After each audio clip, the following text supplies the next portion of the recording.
is up, everybody? I'm Tiffany. Welcome to the Cinematic Reviewer. Today I'm talking about The Long Walk. Man, dude, thank God I'm a girl. And spoiler warning. So my letterbox review, to put it succinctly before I get into the details, boo! This was so boring. I enjoyed the heart-to-heart near the end and the ending itself, but majority of this movie made me want to walk out of the theater. Now, before I saw it, I figured no way this concept could be stretched a whole movie's length. And I was right. So unbelievably boring. Now, I thought the start of the movie, the explanation for why these boys are doing the long walk, it was pretty fair and a little too real right now. Jojo Rabbit, what are you doing here? Also, seeing that kid so grown up makes me feel so old. I saw that movie in early 2020 before everything shut down. You're telling me he's grown up that much since then? Now, Judy Greer, she wasn't on screen much, but she really was one of the best parts of the movie. The terror and horror she experienced for her child participating in the long walk was palpable and so well delivered. Now, I only found out this little detail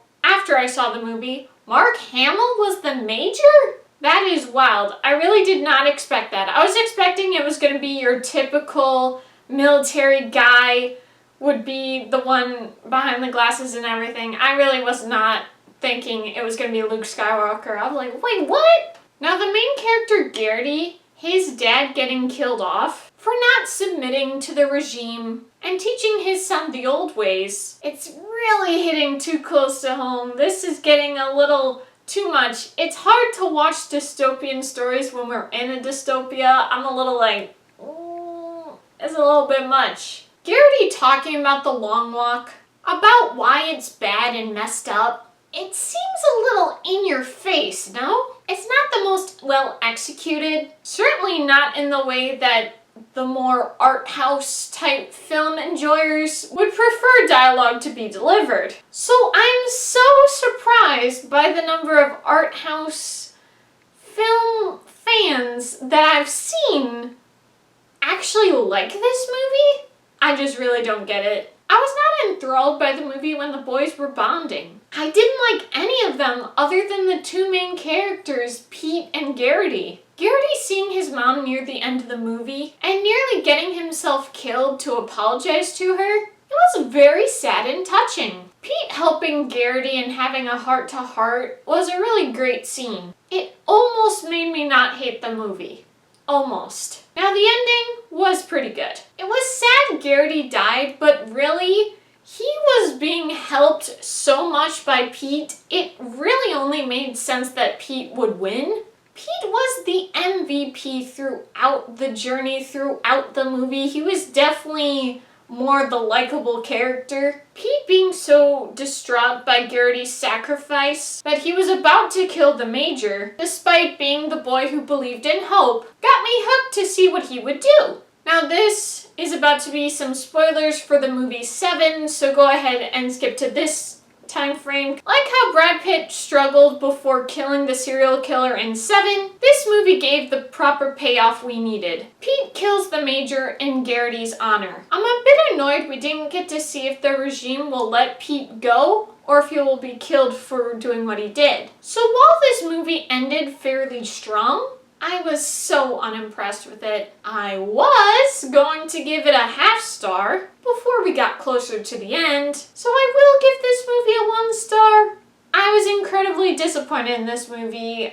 I could hardly stand it. I really did not like it. Now I will talk about my least favorite parts, and unfortunately, I'm trying my best to get into other media that's a little bit lighter hearted, a little bit more my speed. I really didn't like this subject matter. It was incredibly boring, but also some things were a little much, and these are really why they're my least favorite parts. So the kills, I don't understand why we have to see such brutality in rated R movies. Now I'm not saying some of the kills were, oh my gosh, awful, but certainly seeing little Jojo Rabbit, you know, now that he's grown up and everything, that death was pretty brutal. That was like one of the worst deaths they had in the movie. That was a little much. And then that poor guy who's begging for help and his legs get rolled over, that was too much too. Like, some of this was just ridiculous, and I'm a little like, what are we doing here?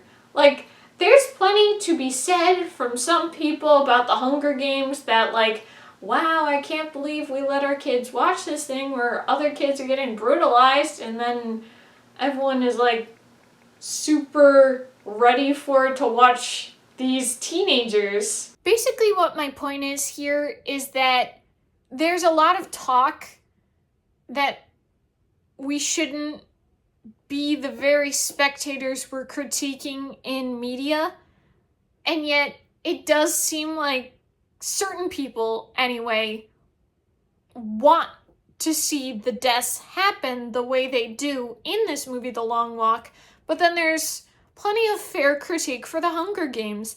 I'm just kind of curious about, like, why that's okay and this one's not okay. It just seems like the exact same thing, so what's up with that?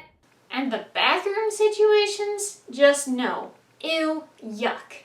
Now, I asked a friend before I saw it if he enjoyed this or Civil War from 2024 more. And he gave me such an incredulous look, like, as if there's even a comparison. And he said The Long Walk.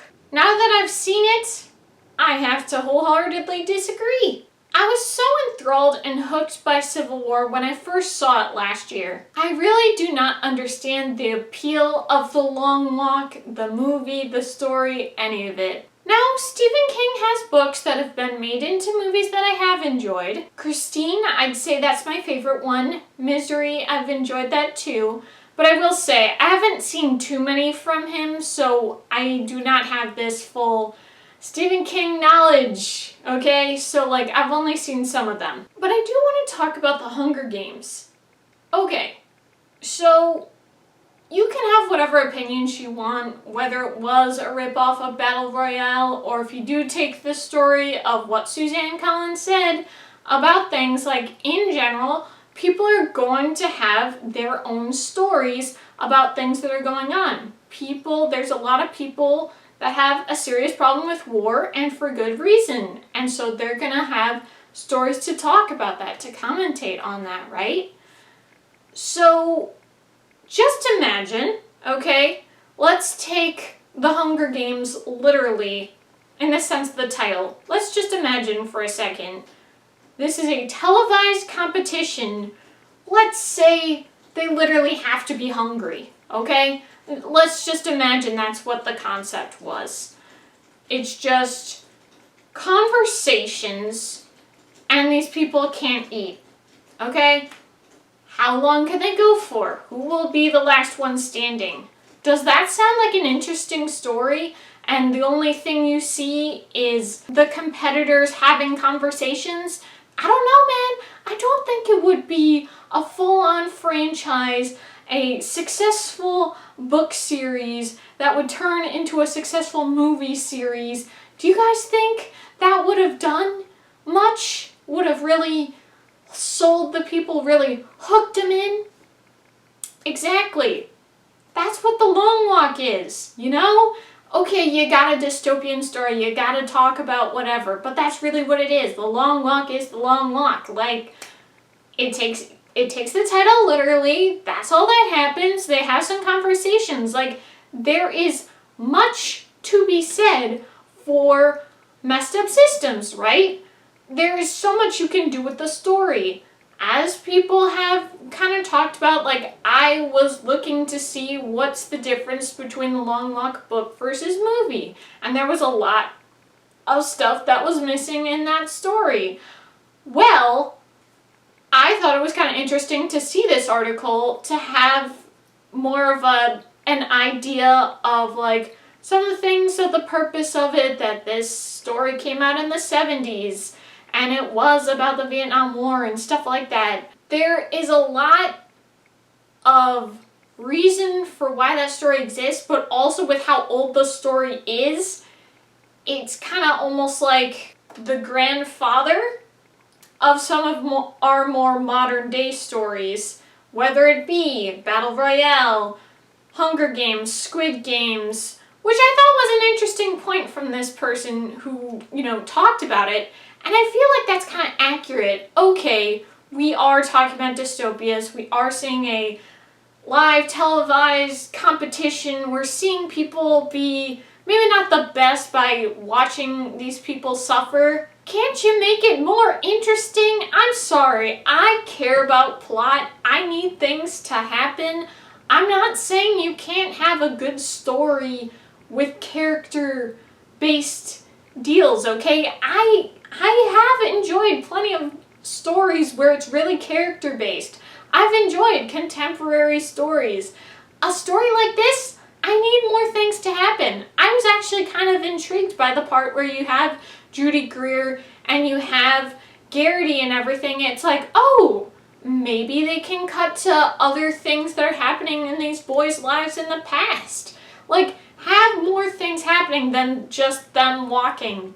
Oh, so boring. And you know what? There are times where all they're doing is walking. There are times where they're not even talking. And it's like, are you serious? I felt so much, like, it's not the longest movie. It is an hour 48. I felt like it was a crazy long movie. I was not having a good time.